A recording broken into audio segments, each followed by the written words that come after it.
Le thème, c'est 50 questions essentielles sur l'agriculture et l'alimentation. Il me faut juste un quart d'heure par question. Donc vous voyez qu'on en a pour longtemps.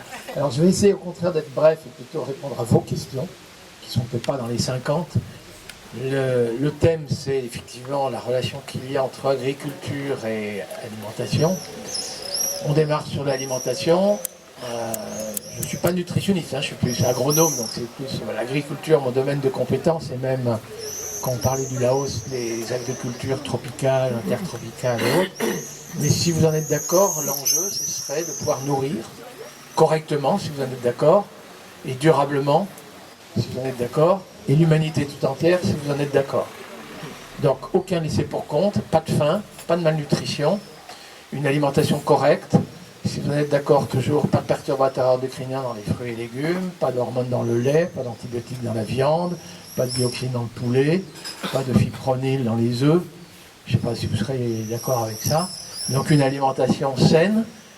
Alors tous les nutritionnistes vous diraient, et je pense à juste titre, chaque fois que je les rencontre, le plus urgent pour notre santé, c'est d'avoir une alimentation équilibrée. C'est-à-dire, évidemment, il faut ingurgiter de l'énergie qu'on va dépenser au travail, il faut la trouver dans l'alimentation, des protéines, tous les tissus du corps humain sont faits de protéines, et tout ça, ça s'use, on se ronge les ongles, on se coupe les cheveux, mais on urine surtout, donc il faut remplacer tous ces tissus qui sont usés, et donc il faut tous les jours avoir accès à des protéines, il faut des minéraux, il faut du calcium pour les os, il faut du potassium pour la santé, le phosphore, c'est pas fait que pour phosphorer, les oligo-éléments, il faut des vitamines aussi, ça c'est pour la santé même du corps, la biologie du corps, c'est indispensable. Il faut des antioxydants, ça retarde les maladies du vieillissement. Si moins on s'oxyde, plus on vivra longtemps, j'ai envie de dire. Et puis il faut des fibres. Les fibres, ça accélère le transit intestinal, ça évite les cancers du côlon et ce genre de choses. Enfin, déjà, première règle, c'est quand même une alimentation équilibrée, et si possible, à chacun des repas. Ça, je dirais, tous les nutritionnistes, diététiciens sont assez d'accord là-dessus. Mais quand même, si les ingrédients pouvaient être sains, ce serait quand même bien. Et là, directement, l'agriculture est interrogée. Et du coup, la question, c'est est-ce qu'il y aurait des formes d'agriculture qui permettraient de nourrir correctement, durablement, l'humanité tout entière? Alors, durablement, nourrir durablement l'humanité tout entière sans laisser personne laisser pour compte, vous allez voir, il y a peut-être urgence de résoudre, notamment dans les pays déficitaires. Il y a quand même urgence de produire davantage, qui retrouvent leur autonomie alimentaire, leur souveraineté alimentaire, sans avoir à dépendre de l'étranger, notamment sans avoir à dépendre des spéculations dans les bourses de Chicago, les prix du blé montent, et plus personne n'a accès à du pain dans les villes. Les émeutes de la faim, on a vu ça périodiquement, par chance. Il y avait des stocks de blé et de vivres considérables au moment du confinement. Sinon, je vous dis tout de suite, il y aurait eu des spéculations sur les marchés à terme et il y aurait eu des émeutes de la faim. On a évité ça. Ça, c'est déjà une bonne chose. Mais dans certains pays, il faut produire plus. Et il y a urgence. Mais il ne faudrait pas que l'urgence nous fasse oublier les générations d'après. Donc, on me disait, moi, il faut entretenir la fertilité des sols.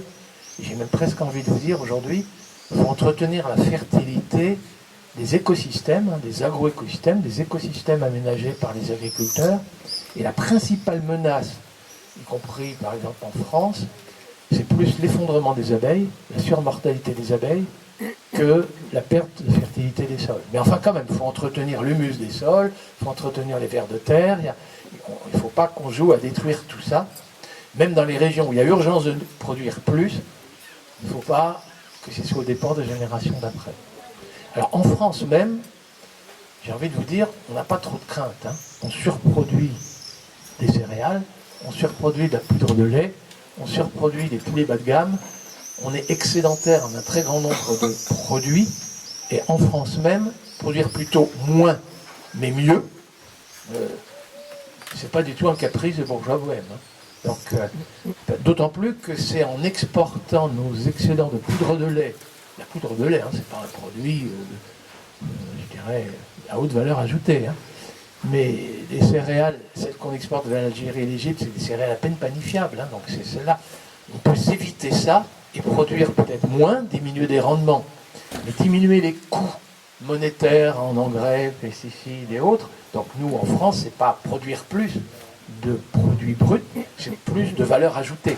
Il faut faire la soustraction, combien on a produit, combien ça nous a coûté, en ce qu'on a détruit. Parce que notre agriculture productive en France, 90 quintaux de blé, c'est pas le rendement moyen, hein, mais dans la Beauce, c'est 90 quintaux de blé à l'hectare. Mais on détruit sur les 90 quintaux, il y a à peu près 70 quintaux qui servent à payer ce qu'on a détruit. Les engrais qui existaient, qui n'existent plus, les pesticides qui existaient, qui n'existent plus, les carburants qui ont été brûlés par le tracteur, ou pour fabriquer les engrais azotés de synthèse.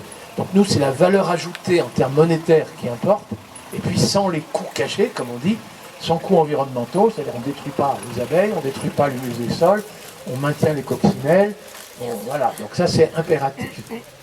Alors y a-t-il des formes d'agriculture qui permettraient chez nous de produire moins et mieux, et dans les pays déficitaires de produire à la fois plus et au moindre coût monétaire? La réponse est catégorique, oui. Oui, il est parfaitement possible de nourrir correctement et durablement l'humanité tout entière, hein, 7,6 milliards d'habitants aujourd'hui, 9 milliards et demi sans doute, même si les démographes, ça il y a des débats en ce moment, mais disons 9 milliards et demi en 2050, et puis dans les bonnes nouvelles, il y en a quelques-unes, dans certains pays émergents, il y a des gens qui sortent de l'extrême pauvreté et ont enfin accès à quelques œufs, un peu de lait, un peu de viande.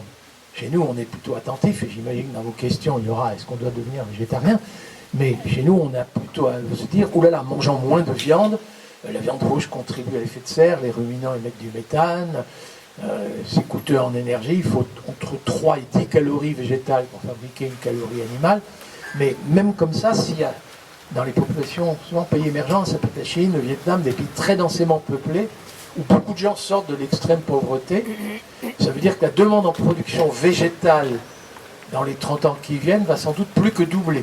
Je parle de la production végétale, à la fois pour nourrir des animaux et ensuite des humains. Et la réponse néanmoins, techniquement parlant, la réponse est catégorique, oui. Il y a des formes d'agriculture qui permettraient de nourrir correctement et durablement l'humanité tout entière.